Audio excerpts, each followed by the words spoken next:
Okay, so what we're going to look at today is this. This is a Rockstead knife made in Japan, and this one is the Shin, and I got this from Heine Hayes Knives. Now this is a very, very expensive, high quality knife. Make that clear before we start. So, made in Japan, as I said, comes in a cardboard overlay and slips out. Try and do this one-handed. And we have what I think is balsa wood. Fairly sure it's balsa wood. It feels like balsa wood. A balsa wood box. Very, very nice. Letters impressed in top in sort of goldy brown colour. And we open this up. So, inside the lid, there's like a little shelf, little gel packet, and also an illustration of your personal knife.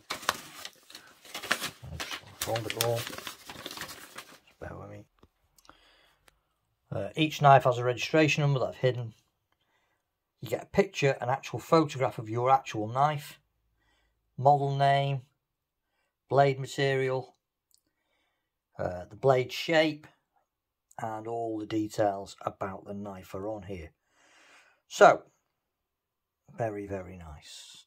So, the blade shape is Honzakuri. I think that's how you pronounce it. Could be wrong. It's a Shin. Blade material is 3ZDP. Now this ZDP steel, as I understand it, is incredibly difficult to get hold of. It's got a very high chromium content, and it is only given to a select few stores, so it's not generally available. Blade material is 6063 aluminium, hard anodized, black. Length of the knife is 210 millimeters. The blade is 95 millimeters, and it weighs 145 grams. Okay, so let's have a look what else you get in here.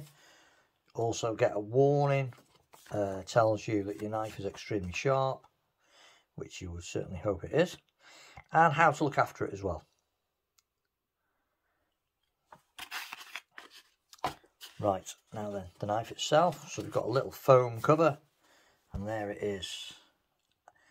And I should say from the outset that this thing is spectacularly lovely.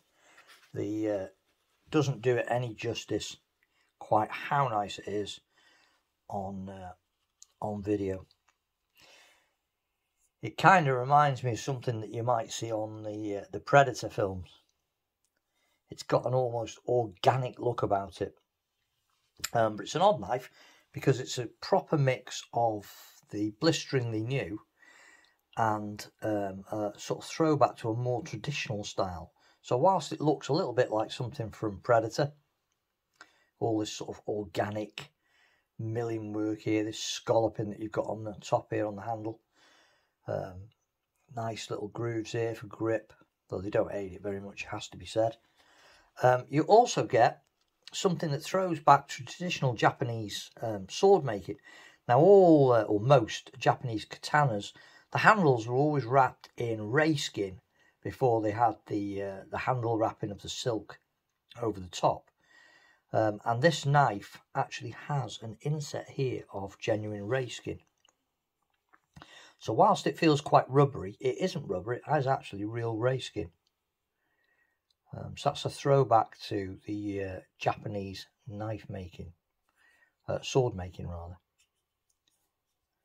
The blade is spectacularly beautiful. It's hand polished. There's no secondary bevel on it. Look at that. It is gleaming. All hand polished, using different grits, and the bit where the bevel is here where the bead blasted part, satin bead blasted. The line is immaculate. There's no overlay at all. It is beautiful. As I say, this is a traditional blade shape that is found on some swords, some Japanese swords.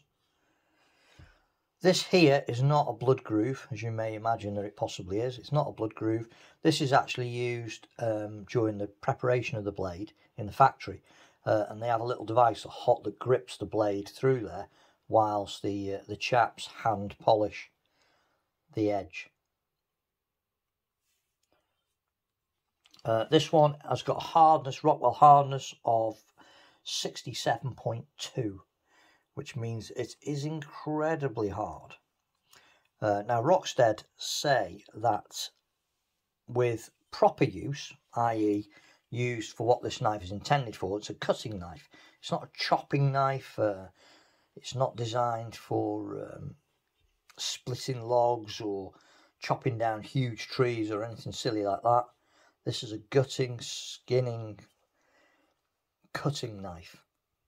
And with the use that it's supposed to be used for, they reckon that this blade will probably never need resharpening.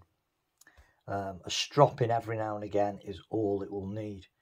If you do need to resharpen the blade, included in the price of these things is a lifetime warranty, a lifetime sharpening warranty. So you can send this blade back, this knife back to Japan, and they will repolish it and resharpen it back to the same standard that it initially came out of the factory for free. You have to pay the postage, and you'll have to probably wait a long time, but it's there. Nice little thumb studs on the side, beautifully machined again. A little bit of grip on the back. Admittedly, it's not massively deeply cut, but it's enough to give you a bit of for that little bit of, if you need to precision cutting with these knives, or get a bit more leverage behind it. The handle is beautiful, fits very ergonomically into the hand, sits very, very nicely. Very nicely. It's a little bit, perhaps could be a little bit slippy if it was wet or your hands were greasy, because of this high anodized aluminium handle. It's got a belt loop grip thing on the back here. Now, I don't like these. I think they're awful. Made in Japan on it. And I always take these off. All my knives that have these, I always remove them. I don't like them. I would never rely on hooking an expensive quality knife like that just on a loop like that. So I get rid of them. It's also got a lanyard hole in the end of it, should you want to put one on. But the main selling point for this knife is this spectacular blade. It is so sharp. This is the sharpest knife that I have. I've already had a little play with it. I've not just unboxed this. This is the sharpest knife that I have ever had out the box. It is like a razor blade. It's scary sharp. It really is phenomenally sharp. If you look inside, I don't know whether you can see it actually. You may be able to. Possibly not. There you go. You can just about see it. There's a pair of brass washers either side of the blade. You can see the brass reflecting there slightly. And that gives this lock knife an exceedingly smooth locking motion. It is very, very, very smooth. It's not loose, so it's not one of those knives that you can open up and flick. I suppose you could flick it if you flicked it hard enough, but personally I wouldn't want to. But it's just got a very, very smooth action. Incredibly smooth, actually. It really is a beautiful knife. And it locks up with a lovely, solid lock. Now under the tang here, you can't actually see it, but it's in here. There is a tiny little indent, and what they do in the factory, they drill a little tiny indent into the blade bit here to test the Rockwell hardness of each individual knife. So it's not a guesstimate based on the type of steel on the knife blade. It's a real measurement of what your own personal knife, what the hardness of that knife is. The little release for the lock blade has got little grooves on it as well, and it's very positive, very positive. So close it up, see, comes to just shy of halfway across the width of the blade to lock it out. This thing is super slick.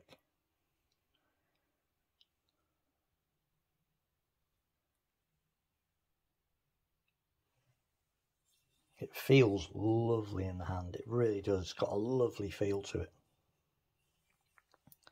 Fantastic thing. What a lock knife. It's beautiful.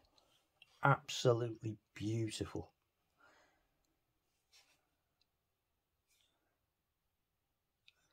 Extremely well done as well. It looks almost like a solid cast one body, unibody handle, but it actually isn't. It is actually two scales, but they're so beautifully machined that the line is almost imperceptible. Everything about it is just beautifully put together. It really is a gorgeous, gorgeous knife. See on the handle, sort of curves in slightly, then fattens out a bit, then curves in, and then fattens out at the end. And it really does. It sits in the hand so well. Even with the belt loop on, it's still really nice. Gorgeous knife. Stunning bit of kit. And so sharp. Blisteringly sharp.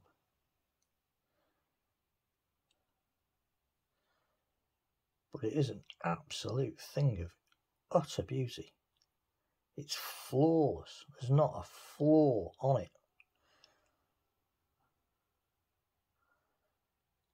Beautiful.